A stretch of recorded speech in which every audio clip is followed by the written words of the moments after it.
Hi Cancer, welcome to your end of September 2017 tarot update. It's Raina here. As you can see, I've already laid out the cards. I wanted to start over again so I wouldn't have to edit anything. And this is a general focus for the reading, okay? And the heart of the matter is the Eight of Cups, leaving what no longer serves you. This may be something that you're not going to do at this time, but you're kind of thinking about it. This could be a work, like a job that you don't feel that your heart is in it, and you're tempted to walk away from it, and same thing applies for a relationship. It could be specifically with a Scorpio, or in general with another water sign, so a fellow Cancer or a Pisces.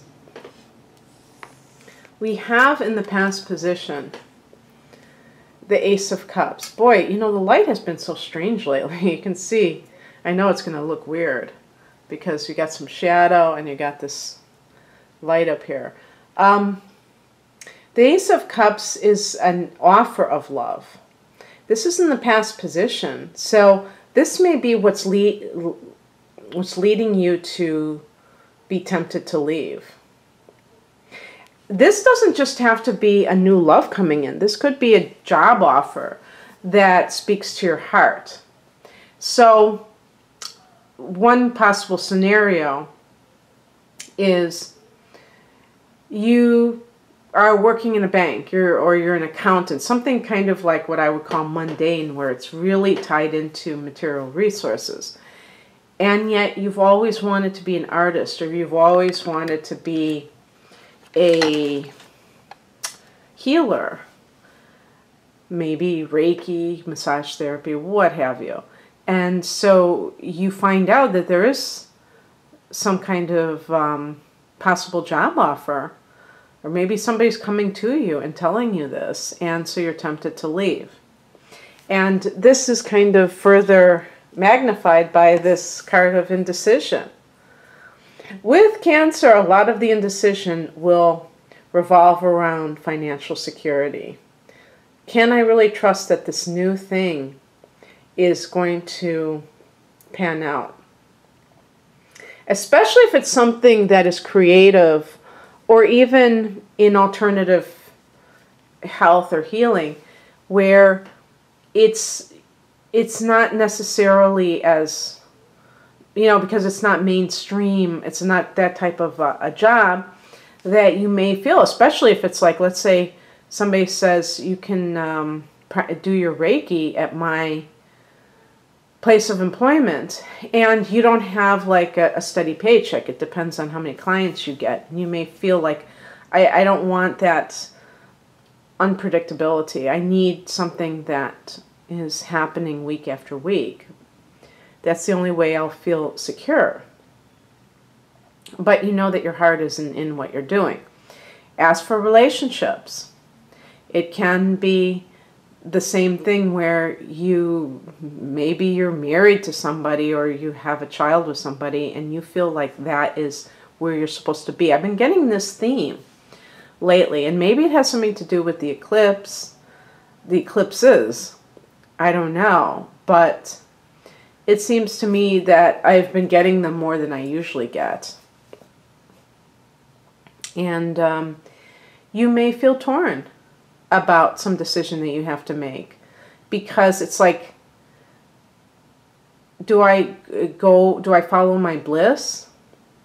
Do I follow my heart, or do I allow myself to be talked out of it by the practical part of me?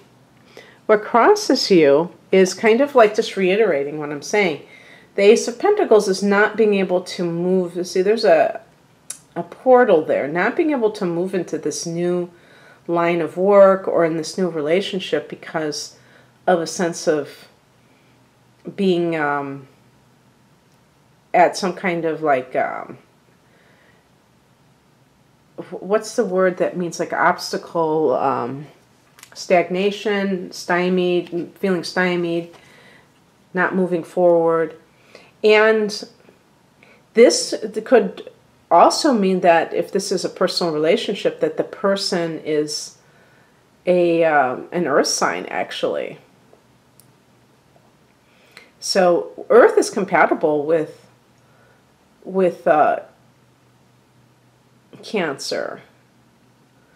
Your opposite sign is Capricorn, one of the earth signs, and then there's also Virgo and Taurus. So perhaps it's just showing that the potential for the relationship is there, but your indecision is keeping things from moving forward.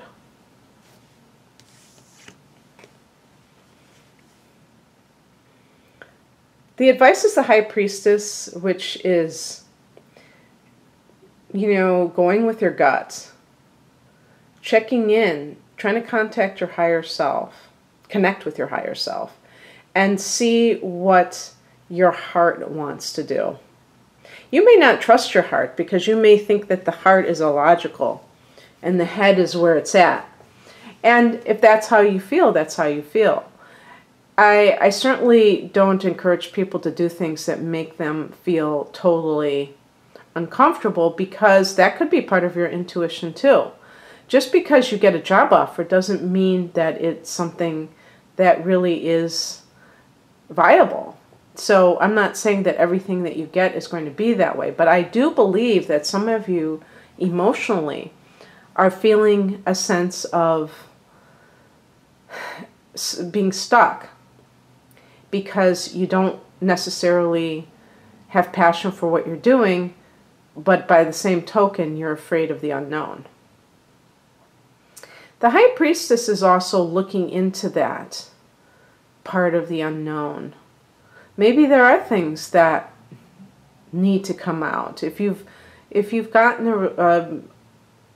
a person to show great interest in you, and even in some cases profess their love for you, you may still feel like something is not quite right, that you don't know all of what is going on. And so there may be suspicions, and that there may be cause for suspicion.